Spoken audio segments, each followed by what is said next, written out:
నేను నీ ప్రాణం తీసి తీరుతాను. ఎలాగో నువ్వు పిచ్చిదానివి. ఒకవేళ చనిపోయినా ఎవరూ నన్ను ప్రశ్నించే ప్రసక్తే లేదు. నీ ప్రశ్నలన్నిటికీ జవాబులు నేను చెప్తానే.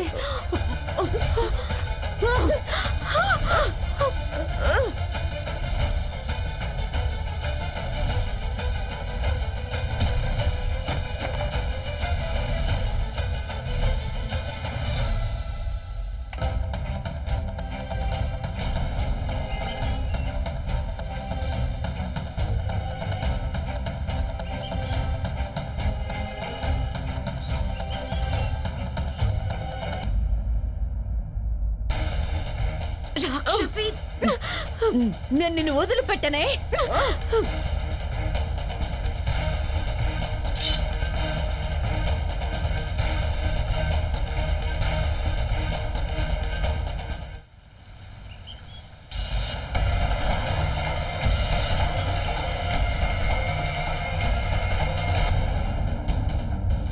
అరే ఏంటి ఇక్కడ చీకటిగా ఉంది?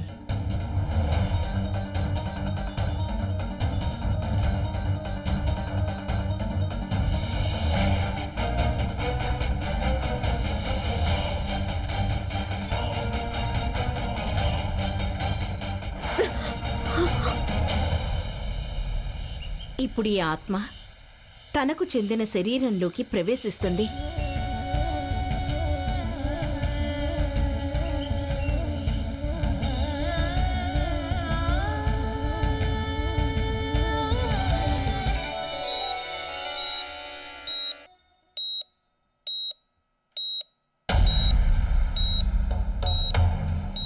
బహుశా పేషెంట్కి స్పృహ వస్తున్నట్టుంది. ఇక్కడంతా చీకటిగా ఉంది. ధైర్య, లైట్స్ ఆన్ చేయి త్వరగా.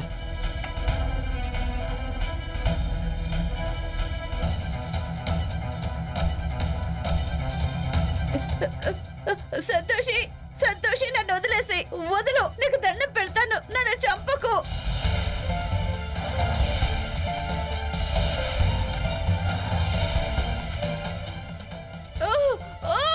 సంతోషి వదులు, నన్ను కాపాడండి. ప్రతాప్, చూసారా మీరు? అదిగో మీరంతా టైంకి వచ్చారు, లేదంటే నా ప్రాణాలు తీసేసి ఉండేది. నేనలా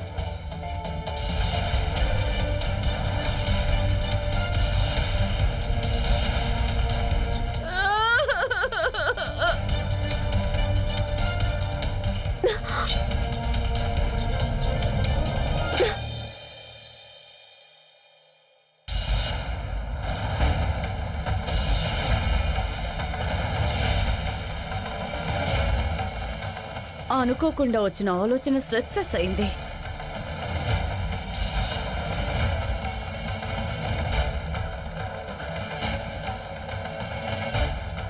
డాక్టర్, ఏమైంది sister? Any problem? Bed number 21 పేషెంట్కి కొద్దిగా స్పృహ వస్తోంది. ఏంటి 8 నెలల్లో ఇలా మొదటిసారి జరగడం? బహుశా తను కోమాల నుండి బయటకు వస్తుందేమో. పద వెళ్ళి చూద్దాం. పదండి సార్. ఒరే సిఐ మావా, నీ కూతురు చేసిన పాపానికి అనుభవించు.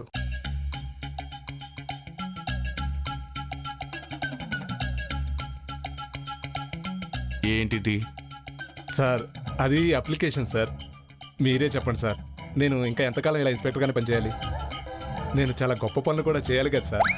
ఓ, తమరిప్పుడు గొప్ప పనులు చేయాలంటే ఉద్యోగానికి రాజీనామా చేయాలంటావా?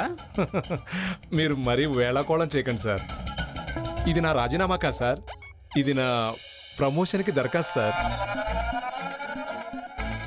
మిస్టర్ రాజ్వీర్, తమ రాసుకొచ్చిన రిజిగ్నేషన్ లెటర్ ఇది.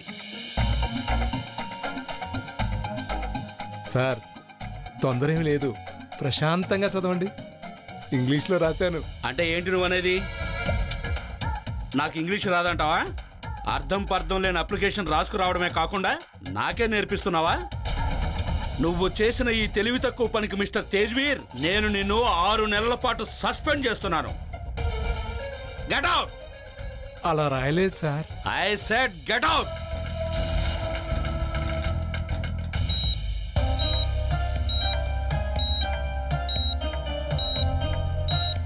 Nurse saline ఎక్కించు.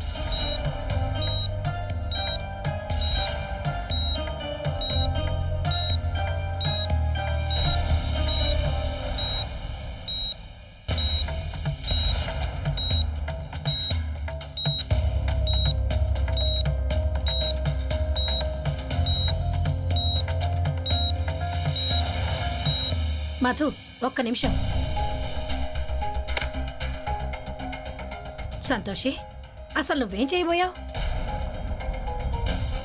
అత్తయ్య, మీరంతా కళ్ళారా చూసిన తర్వాత కూడా మళ్ళీ ఈ ప్రశ్న వేస్తున్నారా? ఈ పిల్లకి పిచ్చి ముదిరిపోయింది. నన్నే చంపాలని ప్రయత్నం చేసింది. ఆంటీ, మధు మేడం ఏమంటున్నారో నాకు అర్థం కావటం లేదు. నాకు గుర్తున్నంత వరకు నేను రోడ్డు మీద ఉండగా ట్రక్ వచ్చి నన్ను గుద్దేసింది.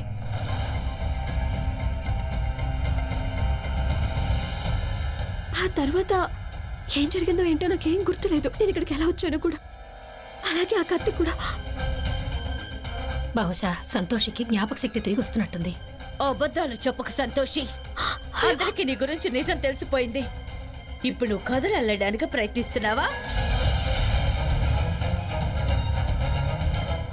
ఆహా, ట్రక్తో గుద్దాలనుకున్నది నీకు గుర్తుంది, కానీ 10 నిమిషాల క్రితం నువ్వు నన్ను కత్తితో పొడవబోయావన్న విషయం గుర్తులేదా నీకు?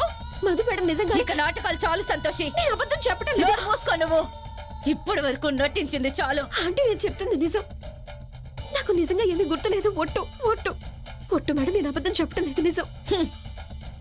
ధైర్య అత్తయ్య నీ మాటలు నమ్మొచ్చు, కానీ నేను నమ్మను. నేను నిన్ను వదిలిపెట్టాను సంతోషి. నీతో జైల్లో ఊచలు లెక్క పెట్టిస్తాను. ఊచలు లెక్క పెట్టించి తీరుతాను.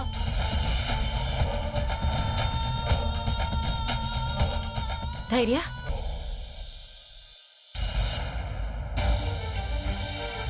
ధైర్య సార్, మీకైతే నా మీద నమ్మకం ఉంది కదా? నేను నిజం చెప్తున్నాను, నాకేమీ గుర్తులేదు. నా వల్ల ఏం జరిగిందో ఏంటో అసలేమీ తెలీదు. నిజంగానే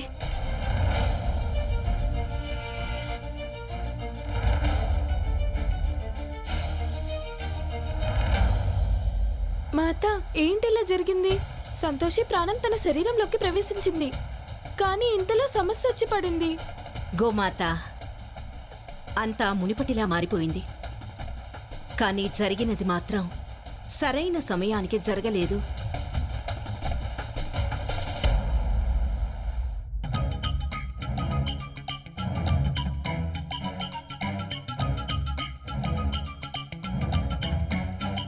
అంతలా ఫేస్ మార్చుకొని కూర్చోవాల్సిన అవసరం లేదు. నేను కావాలనే రెసిగ్నేషన్ లెటర్ ఎందుకు రాశానంటే, అదిగో మీ కూతురు గారు అక్కడ కనిపిస్తున్నారు కదా మీకు, తను ఎప్పుడు మాకు మీ జాబ్, పరువు, ప్రతిష్ట చూపించి బ్లాక్మెయిల్ చేస్తుంది. మా ఫ్యామిలీని చులకనగా చూసేది. అందుకే నువ్వు ఇలా చేస్తావా అని నేను బాగా ఆలోచించి గర్వం తగ్గించాలని వెనకాలన్న రెక్కలు కట్ చేశా.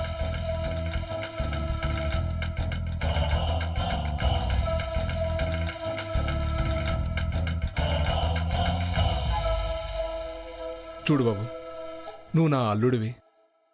అల్లుడికి ఎవరైనా హాని చేస్తారా ఏంటి? అయినా బాబు, నేను మీ నాన్నలాంటి వాడిని కదా.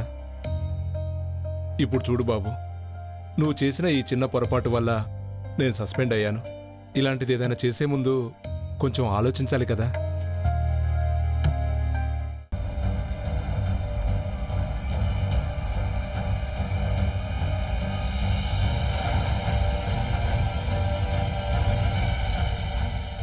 ఈమెవరో అచ్చం నాలాగే ఉందే.